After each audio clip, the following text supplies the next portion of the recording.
What if the secrets of ancient flight weren't just myth, but incredible forgotten blueprints? Imagine flying machines so advanced, they predate modern aviation by thousands of years. We're diving deep into the Vimānīka Shāstra, analyzing ancient Vimana designs through the lens of 21st century engineering. Could these legendary aircraft have actually taken flight? Have you ever heard of ancient flying machines described in texts thousands of years old? What if I told you there's an entire manual, a detailed blueprint, dedicated to building them? Today, we're diving deep into one of history's most fascinating and controversial texts, the Vimānīka Shāstra. We're not just going to talk about it.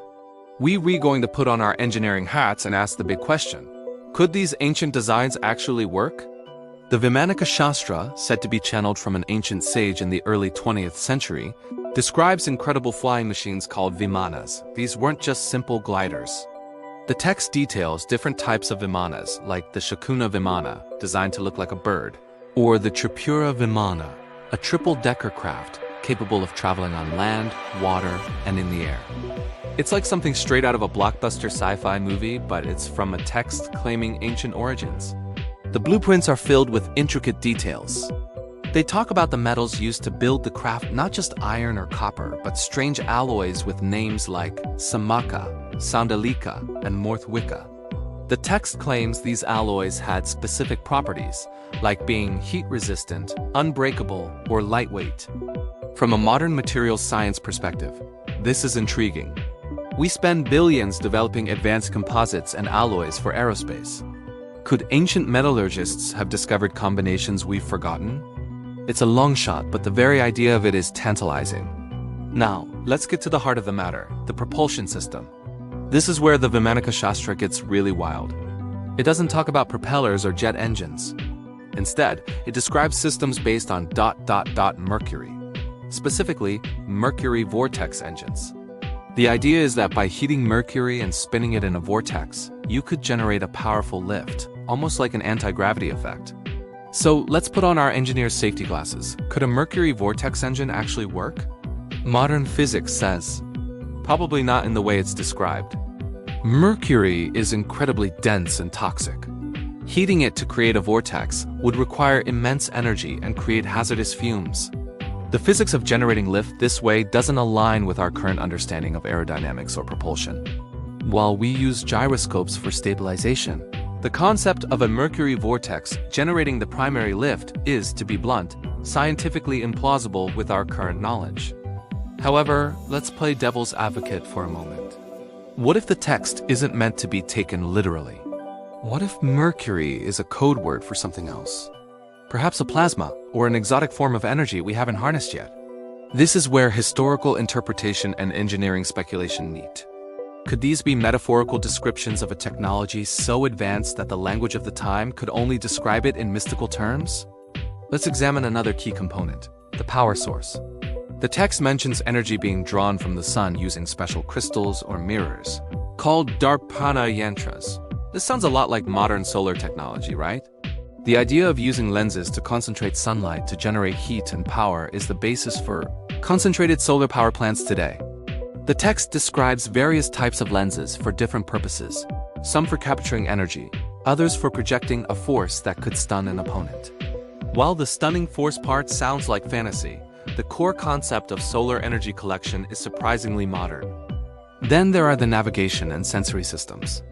The Vimānīka Shāstra describes instruments that could see things far away, hear distant sounds, and even display images from outside the craft.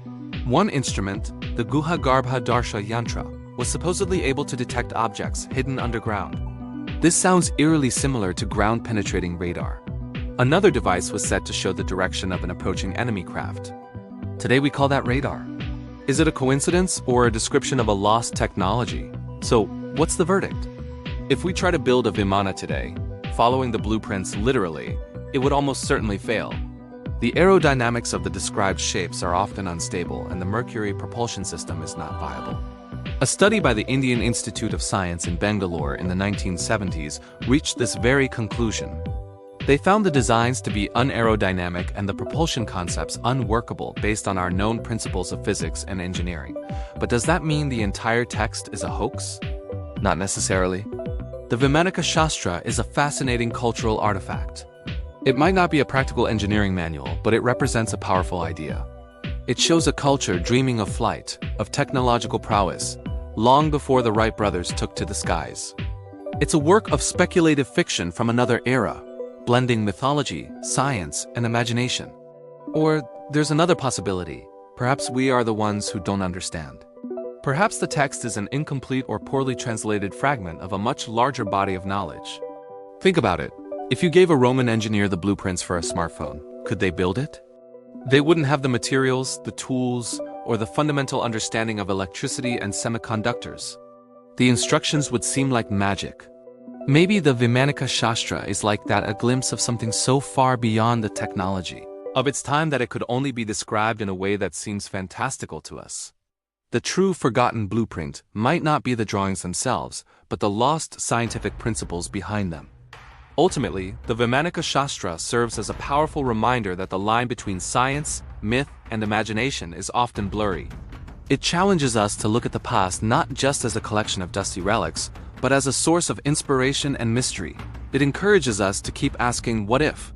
Whether it's a guide to building ancient aircraft or a work of poetic imagination, it fires up our curiosity and pushes the boundaries of what we think is possible. What do you think? Are the Vimanas a lost chapter of our technological history, or a beautiful piece of ancient science fiction? Let me know your theories in the comments below. I'd love to hear your perspective. Thanks for joining me on this incredible journey through time and technology. If you enjoyed this deep dive, don't forget to hit that like button and subscribe for more explorations into the mysteries of our world. See you next time.